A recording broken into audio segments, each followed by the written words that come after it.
All right, LSU Tigers were able to bounce back to against the Arkansas Razorbacks, and the New Orleans Saints had their most complete game of the season. And Northwestern State made history.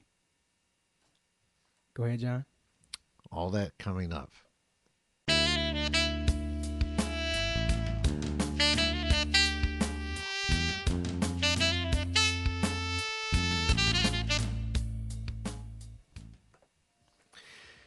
Okay, welcome to this edition of Cajun Connection, episode 14.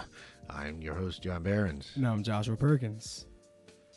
Okay, let's start with the Tigers. What'd you think? They struggled. I mean, the Tigers, they started off strong, but it seemed like they brought back that trend of starting off very strong, but laxing too much towards the end. I mean, they held a 24-3 lead over Arkansas, and Arkansas stormed back with 2 touchdowns of their own. I mean, Arkansas, they scored their last touchdown with 5 minutes of change left in the game, so they had enough time to come back and probably upset the Tigers. But Tigers defense, knowing the Tigers defense, they were able to hold through. But, I mean, if the Tigers want any chance as far as New Year's 6 is concerned, if they win out, I mean, most likely they're going to get it, pending if they beat Texas A&M. After Rice, I mean, LSU has to be more consistent offensively. Yeah. Well, they've already surpassed the win total that most people had them at, so that's a little bit of improvement. I mean, LSU, I thought the expected win total was 7, huh? Yeah, a lot of people had them like 7-5, 6-6. And just go to show the heart of that team at, how well they came together, especially in the offseason. And I say it all the time. I mean, they lost 2 their dual threat quarterbacks. They lose their top offensive lineman to off the field troubles. They lost their top receiver due to off the field troubles. And it seems that the team were probably losing trust in their coaching staff. At a players only meeting, they came together. They were able to come to maybe a compromise with the coaching staff, and they were able to come together as one unit. And now they're 8-2. They're top 10 in the nation, and they exceeded expectations. And honestly, if you think this LSU team is dangerous now, like if you feel that, these guys, they really play their hearts out this season, winning 4 games against top 25 teams, just imagine how deadly they'll be next season. They got players returning. Clyde Edwards-Helaire is going to be returning. Joe Burrow is going to be returning. Justin Jefferson. Grant Delpit, Christian Fulton, Patrick Queen. That's just a few players. So just imagine how dangerous they'll be with the players they got returning and their remarkable 2019 recruiting class, which is rounded out pretty much by the top guard in the nation who plays at Southern Lab, Cardell Thomas, who's 6'4", weighing 340 pounds, who has a beast mentality on the offensive line. Yeah. Cordell Thomas tweeting out after the Alabama game that LSU's going to dominate all 4 years that he's there. He said that will never happen again on his watch. Well, put your money where your mouth is, kid. Which kind of just brings back around to current situation is that LSU offense continues to struggle. And while it's easy to... the way I feel about it is I think Joe Burrow is kind of in a catch-22 right now. Like, I don't think Joe Burrow is part of the problem. But at the same time, I don't think Joe Burrow is part of the current solution. So, what do you feel the LSU offense has to do in order to achieve more success on the field? They need to do something about that offensive line, that's for sure. Well, they have a young offensive line, and Garrett Brumfield just came back not too long ago from injury. He was out for a while after his injury against La Tech. It's just Burrow is not getting a lot of time to dissect and throw. As you look at Burrow from the Miami game versus now, while the style of play is still obviously the same, the confidence level just seems to be a little bit different. And there are games where we saw Joe Burrow with that 100% confidence to where I mean, everything he did was I would say smooth. Everything he did was kind of like poetry in motion. And then you see some plays to where Joe Burrow looked just completely out of sync. Where they used to the whole offense look completely out of sync. Like Alabama, the problem was offensively was the offensive line. Joe Burrow but barely had any time to throw. Yeah, and I watch. There are definitely some plays where Burrow comes out and rushes his pass when he didn't need to. So again, that's just kind of he's almost expecting to get hit. And that's where his pocket presence come in. That's where basically his lack of presence and his decision making. Joe Burrow is a good quarterback. Yes. I have no doubt that Joe Burrow is a guy who's definitely going to be able to lead those Tigers next season. But Joe Burrow has to work on his confidence. Like, I'm going to say the Ole Miss and Georgia game, Joe Burrow had ultimate confidence in himself and in his offense because, I mean, going against a team like Georgia, you need to be able to have confidence in your offense. And what I liked about LSU, they took shots down the field. They were aggressive. And it's like over the past couple of weeks, we didn't really see that aggression as much as the Auburn game, as much as the Ole Miss game, as much as the Georgia game. It seems as if Orgeron or Ansminger's confidence in the offense has gone down drastically in a sense.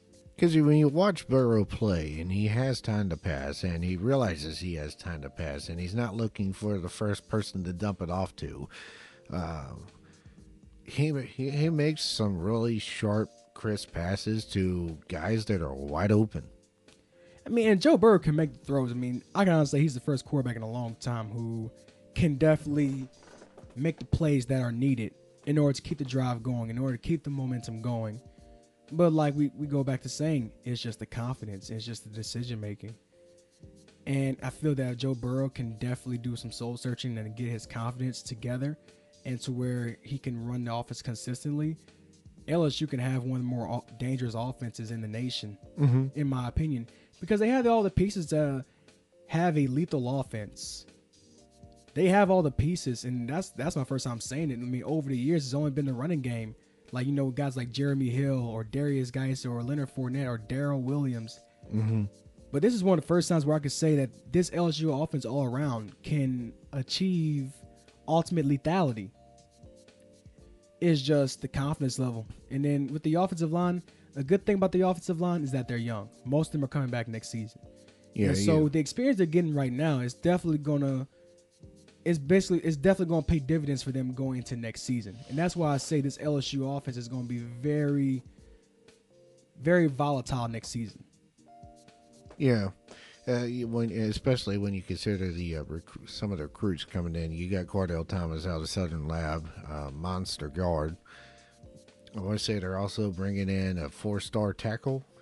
I believe so. I mean, it looks like the LSU is building up quite a bit of talent in their trenches. Yeah, I keep forgetting his name. I've heard it 100 times, but the Southern Lab running back they're bringing in, who I heard of him too. I forgot his name, but I heard of him too. So I'm calling him the next Leonard Fournette, which would just be and that's dangerous. Scary. And this is also considering the fact Leonard Fournette's little brother is already playing for LSU. But I know. Also, LSU is going after the top running back in the nation, who recently decommitted from Georgia. I believe that was after LSU beat Georgia, huh? Yeah.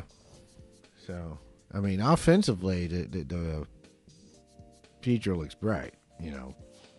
So, next year, I think LSU will be even better than they are this year. Like I said, I believe in Coach O. I'm not your typical bandwagon LSU fan who is hell-bent on what are you doing for me now. Like, I've been me personally, I've been an LSU fan since I was a little kid. I was like about 7 years old. I've always watched LSU football almost every weekend, and it's just I've always loved the Tigers. That's just we're not some bandwagoners like some people out there. Well, you know, there's some people who like to call themselves LSU fans, but they complain about everything. It's kind of like people who just became Saints fans a couple years ago. You know, it's like there's not a coach that's right for the job. There's no quarterback at LSU. Every quarterback that comes in is terrible. And just you gotta really look at the games and take a look at how these quarterbacks play. I mean, some people are saying, "Oh, Joe Burrow's now the quarterback," and I think Joe Burrow, in my opinion, next season he could be one of the better quarterbacks in the nation. Well, I'm not saying it all comes back to that offensive line. I mean, I'm not saying he'll be like a Heisman candidate, but I can definitely say that, no, LSU does not need a Heisman candidate to win. I mean, we had Billy Cannon. That's good enough for us. But going back to... And LSU couldn't win with the Heisman candidate. Which was Tyrann Mathieu. That was our last Heisman candidate. Well, Leonard Fournette was on the Heisman watch list every year he was here. So that is also true. It's just... I feel that with this LSU offense, this is the most complete LSU offense that I've seen, which is saying a lot considering the type of offenses they had in the past. Right. Like I said, like you said, you're totally right about this. It's the offensive line. That's where it goes back to. And the two things: one is the offensive line, and two, it's just the confidence level. And I feel that we might see a change, like a change in the tide as far as recruiting, because a lot of recruits, everybody wants to play for Alabama. They all want to play for Nick Saban. But what I'm kind of starting to see, what I'm starting to be under the impression of is now everybody wants to beat Alabama. And so I feel that recruits are probably going to step into that mindset of, you know what, instead of taking that challenge of playing for Alabama and playing for Nick Saban, let's take a bigger challenge and try and beat Alabama. Yeah. And so that's where LSU really comes in as far as recruiting. And also the adoption of the early signing period, I think, is going to kind of help other schools recruit, because one of the things that Saban excelled at was the ability to flip top talent late. With the early recruiting, here's how I feel about it. I feel that it can make or break a team. What I mean by that is the early recruiting. Like, you have a 5-star. I'm going to say, for example, you have a 5-star recruit who commits to LSU. That's early. And LSU is under the impression they make these plans to bring him in. They basically, in the off season or whatever, they try and evolve some things to make sure whenever they bring this guy in, they have all the ducks in a row. And then late, you have a coach from another team that just flips them super late, and then everything just goes out of whack. That's the danger of the early recruiting. Now, what's good about the early recruiting, you know what your team needs. You already know what the kid can bring to the table, and you already getting ready. And you're already making sure that, he's on your radar. Yep. Okay.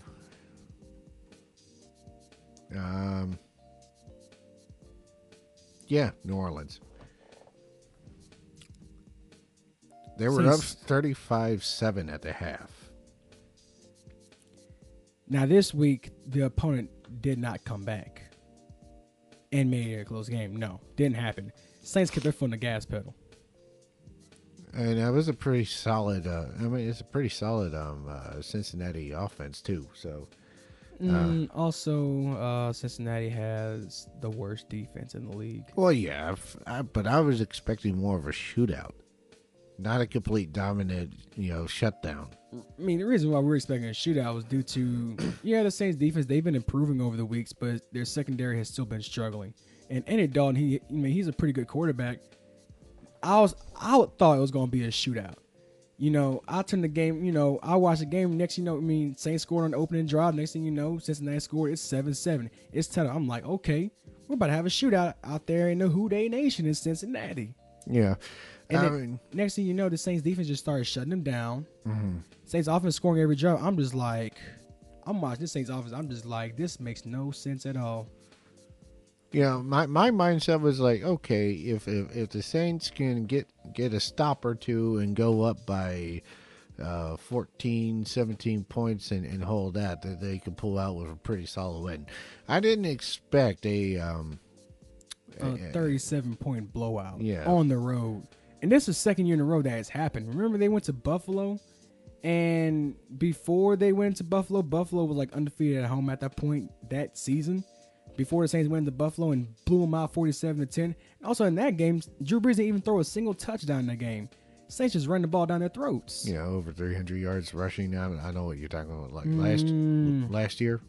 Yep. When even Drew Brees had a rushing touchdown. Off a huge Teron Armstead block. And a play that really impressed me was when they threw the screen to Alvin Kamara.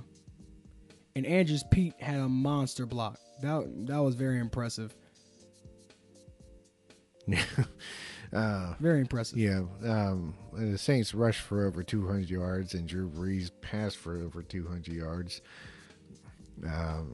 Cincinnati's defense allowed over 500 yards offense, like the 5th time this year or something like that. Record-setting. Well, I mean, it's only going to get tougher for here from the Saints. They got Philadelphia coming into the Dome this weekend. So what the Saints got to do to beat Philadelphia? Show up. Philadelphia is not the same as last year. And to be honest, I really thought that Philadelphia was going to be around like top 4 as far as in the NFC, just due to how good they were last season and the players that had returned this season. I thought Philadelphia was going to somewhat duplicate their success from last season and carry it on.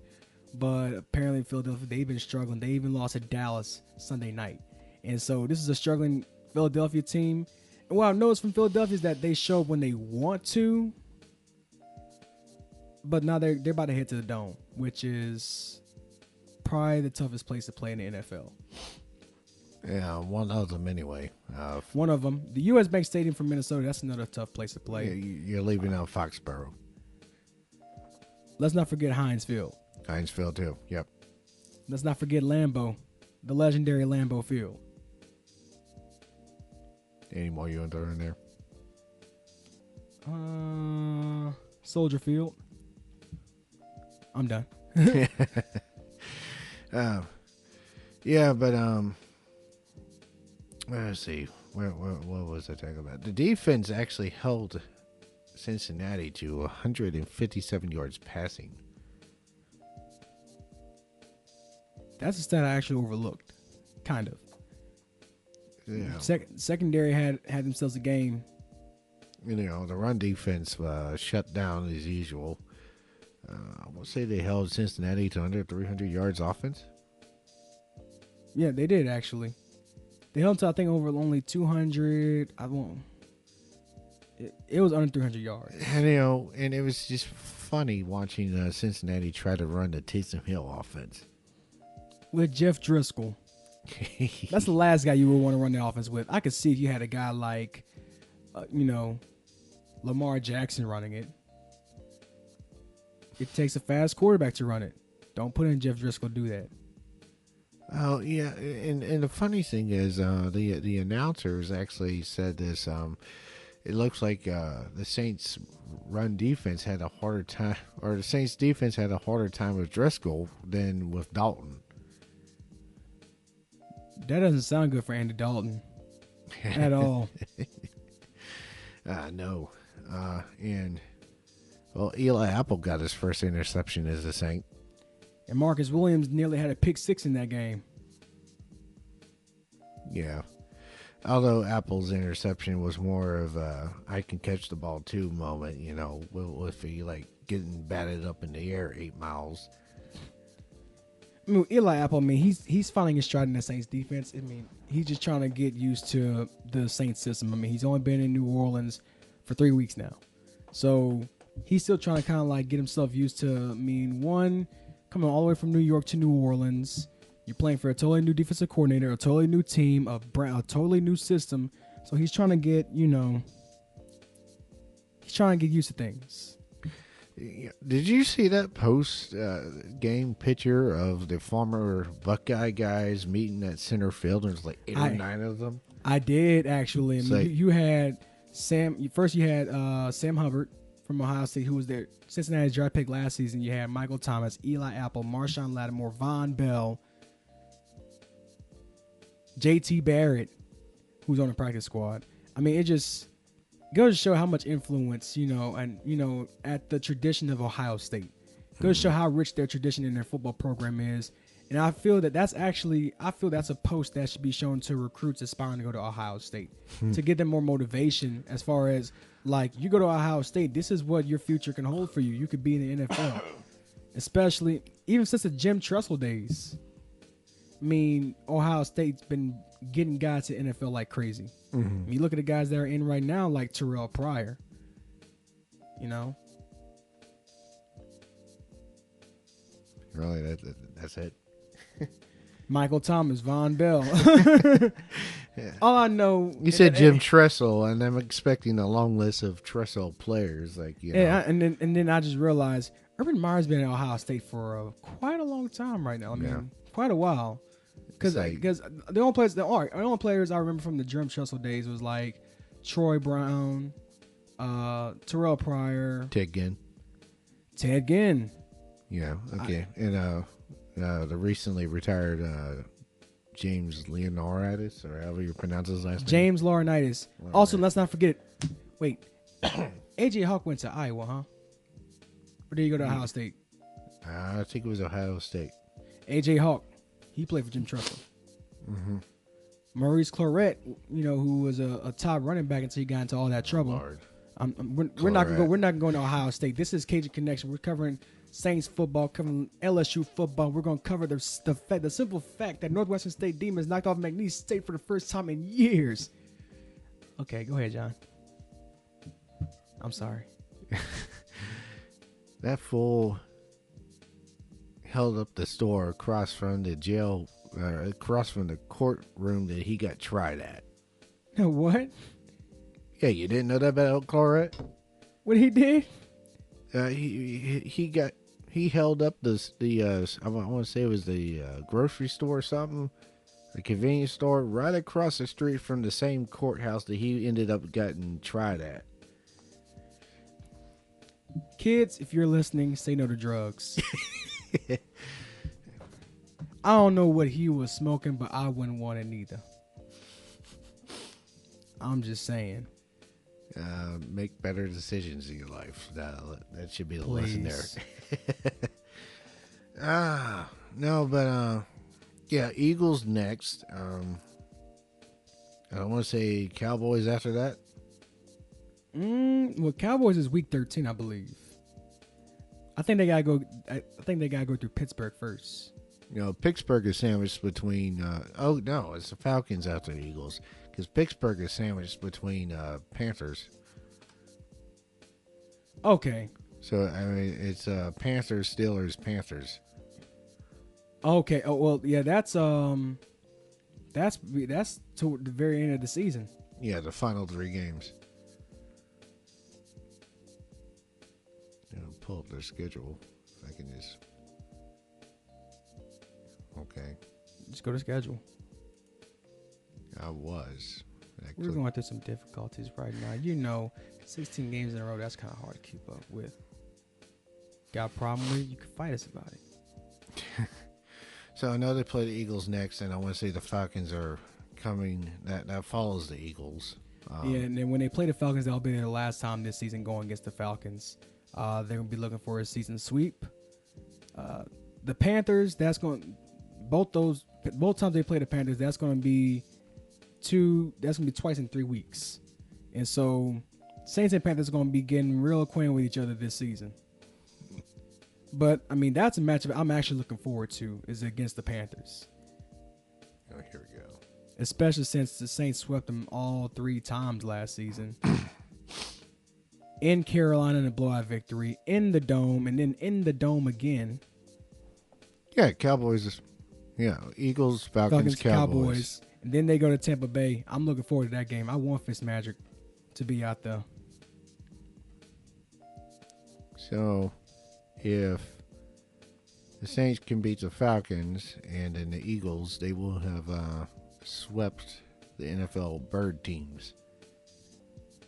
Because they already have a win over the Ravens. So it would be safe to say that, the Saints is a no-fly zone. You knew that was coming. I knew you were going there. You knew that was coming. Oh, boy. Yeah. So, I mean, the Saints do have one of the more tougher schedules to finish out the season, but it's not quite as scary as it looked coming into the season. Cowboys are terrible this year. Eagles are not the team they were from last year, nor the Falcons. The Falcons are inconsistent. I could say the scariest teams on the Saints schedule so far will be the Panthers and Steelers. Panthers been playing some pretty good football. I mean, and the Steelers more than the Panthers because and Big Ben, I mean, he's showing why he's still a formidable quarterback in this league, and he's still showing that he can lead a franchise. He's showing that age is not affecting him at all. No, Steelers are going to be in the dome, so that's a positive as far as I'm concerned. In these last 7 games, I mean, 4 of those 7 games are going to be in the dome where the Saints have dominated, since after week 1. And so the Saints can get those 4 victories alone. I mean, you're looking at a 12-4 season easy. That's if the Saints just win their home games and just lose on the road. But, I mean, honestly, I see the Saints going into Jerry World beating the Cowboys. I see them going into Raymond James knocking out the Bucks. And I see them getting into a war when they head to the Carolinas. I mean, the Saints are 5-0 on the road. And they only have 1 loss at home. I mean, and honestly, as far as I can remember, there was one time where the Saints were one of the most dangerous teams on the road in the league when they had Aaron Brooks and Jim Haslett. That was before the Hurricane Katrina days. But I remember when the Saints, they had a hard time playing at home, but when you put them on the road, they were one of the more dominant teams. And that's scary. And you look at the Saints team now, I mean, honestly, in my opinion, they're more dangerous in the dome over the past couple of seasons. But they're showing this season that they're very dangerous on the road. I mean, you saw what they did to a tough, gritty Cincinnati team. Like, Cincinnati got completely dismantled, and it resulted in Cincinnati losing their defensive coordinator. And I'm just going to say this because, hey, look, Stephen A. Smith, he expounded on it. This goes to the Cincinnati franchise. Why are you keeping Marvin Lewis as your head coach? Why? You find all these coordinators around him, and in 15 years that he's coached Cincinnati, guess how many playoff games he's won? 0. Bingo. He's won 0 playoff games in his whole time in Cincinnati. So do you ever think that Cincinnati will ever win a playoff game? Here's how I feel. As long as they have Marvin Lewis, they're not going to a playoff game. Yeah, that's how I feel. He's like, what, 0-6? Something like that? I know he's 0-5 with Dalton. But they made the playoffs at least once with, I want to say, with John Kitna. Now, they've also made the playoffs with Carson Palmer, I believe. Yeah, with Palmer. Okay, so it was with Carson Palmer.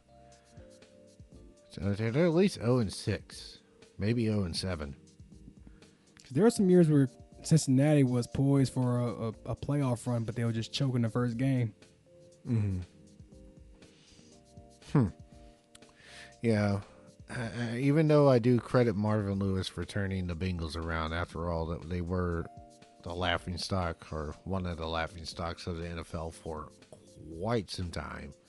Tell me about it. I mean, in the Bengals, it just seems that under his tenure, they're kind of like back in the doldrums, as you could say. Not as to Cleveland's level, but, they can't get a playoff win. They haven't really been able to get to the playoffs as of late. It's just, this team can't get over the hump. No, but, I mean, I remember the Bengals in the 90s were just terrible. And in early 2000s as well, Marvin Lewis came aboard and really did start turning the program around and making it a winning program. But playoffs has been a different story. I just feel that he's worn out his welcome. I think that his firing is something that's way overdue. Well, I think they're just going to let him retire. After all, he did say he was going to retire either this year or next year. I thought he said that last year. Who knows? No. I know he's been talking about retirement for the last few years. Bengals brass might walk up to him and say, okay, so on that retirement. About that retirement, we can't find another head coach. We're going to need you to stay. It's just, I feel that the Bengals brass, I mean, since Marvin Lewis has been around for so long, and he is one of the longest tenured head coaches, one of the longest tenured active head coaches right now, I feel that the Bengals are too prideful to let him go. I mean, he's done so much for the franchise in the past, and it's just they're like when it comes to Marvin Lewis and when it comes to people calling for his termination, is if the Bengals front office feels like they're put into between a rock and a hard place. Yeah. Well, you did see that they brought back Hugh Jackson as special assistant to head coach. Oh, I didn't know the Bengals brought in Hugh Jackson. Yeah, they gave him a position, special assistant to head coach, whatever that means. Basically, he's a guy that's probably going to be like, hey, don't mess this up. Or you think there's some, I'm calling, what was it that Texas named Will Muschamp? Oh, yeah, coach in waiting. Most likely, probably.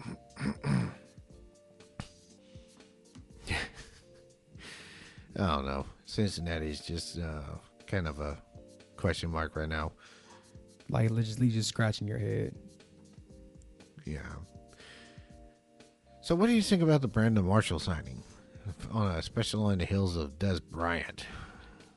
I think it just adds some more veteran leadership to the Saints receiving core. I mean, like I said earlier, it's like bringing Kurt Coleman to the secondary. Bring his leadership. And, you need somebody that's going to bring those young guys, under his wing, and somebody who's going to help them hone their game, especially with the young receivers they have like Austin Carr, Tre'Quan Smith, Michael Thomas, and Kirkwood. Yeah. Very young receiving core. Definitely can use some veteran leadership now with Meredith out for the season and Ginn on the IR right now. I do think the Saints are hoping to get Ginn back towards the end of the year, along with Patrick Robertson. I think those are the two players that are expected to come back for the final stretch. And I think on the final stretch, I think getting those players back, including the players that we have now, this is going to be a dangerous team as far as the playoffs is concerned. If the Saints can go the opposite direction of what everyone else is doing and actually stay healthy, assuming that the injury to Teron Armstead is not serious and he can come back in the future. I'll probably see him coming back next game, most likely. Getting Marcus Davenport back healthy. And that's going to be pretty big as far as when we go up against teams like Atlanta, when we go up against teams like Tampa Bay and Carolina. Having a guy like Marcus Davenport out there will be huge for us. And already having Sheldon Rankins, who was a beast against Cincinnati. I mean, did you see that one play? He bum rushed the offensive line, got to Andy Dalton. Alex Anzalone came through damn near untouched and got to Andy Dalton. That Saints front seven was on their job Sunday. Well, the Saints front seven is starting to emerge as one of the league's better front sevens. And I'm starting to see what I've been waiting to see, the blossoming of Alex Anzalone. And he's really starting to blossom out there at the linebacker position. Well, not just Anzalone, but Sheldon Rankins too. Oh, most definitely.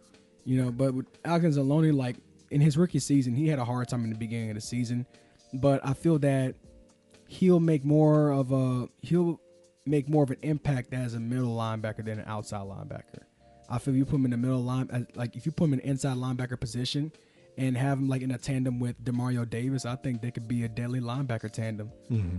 Especially with having Demario Davis in the linebacking core to bring more of that veteran leadership to the front seven. And you already have Alex Okafor. You already have Cam Jordan out there who's mentoring, Marcus Davenport and Sheldon Rankins, who's finally starting to come into his prime. Yeah. I kind of figured that some of the defensive players would start hitting their prime this year, and that could potentially be a scary scenario. And it looks like that's starting to happen. So, NFL, if you think this Saints team is deadly now, it's only going to get worse. Honestly, and I don't want to, go make premature predictions, but depending on what the Saints end up doing this year and what they end up doing in the off season,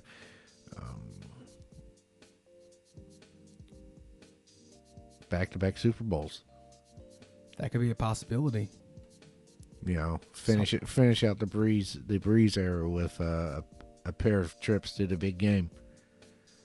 And Drew Brees possibly ending his NFL career with MVPs. Yeah, Drew Brees, I think should be the leader for the MVP award right now. 24 total touchdowns, like 2,200 something pass yards, and only one pick. Only one interception. And he leads the league in QBR. Yeah, leads the league in QBR. I think it's like 123,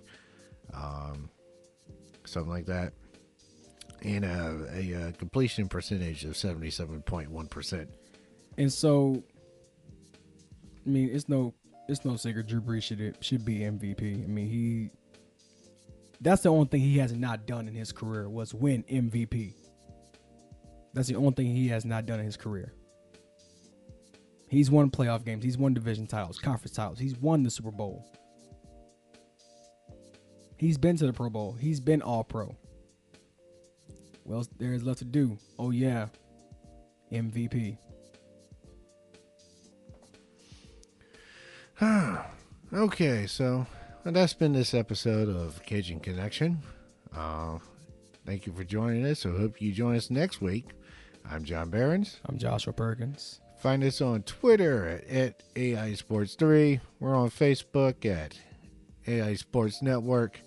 Apple Podcast. Just search our shows there. You can find us. And you can also find us at aisportsnetwork.com. That is the end of this episode. Signing out. Fork 'em Demons.